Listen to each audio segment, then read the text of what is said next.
Amin niyo, mangutana siguro muna ko, Father, pwede din magka-deliverance sa mong balay. Pwede din magka-deliverance sa among family members. Imo-imo raman na. Atong basahon ang document niya. Ang nagsuot ani usa ka exorcist. Nauna nako, more than 20 years na siya ng exorcist, Father Sikia. Akong idol. Sa gisulti na din sa page 22, last paragraph, para asan yung libro? These deliverance prayers, paminaw mo mga pare.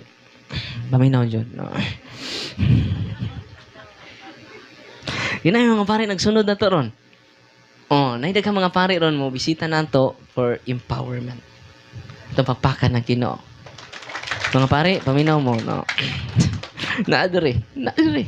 These deliverance prayers are first meant for priests. Para sa mga pare. Uy. Klaro kayo eh. And religion.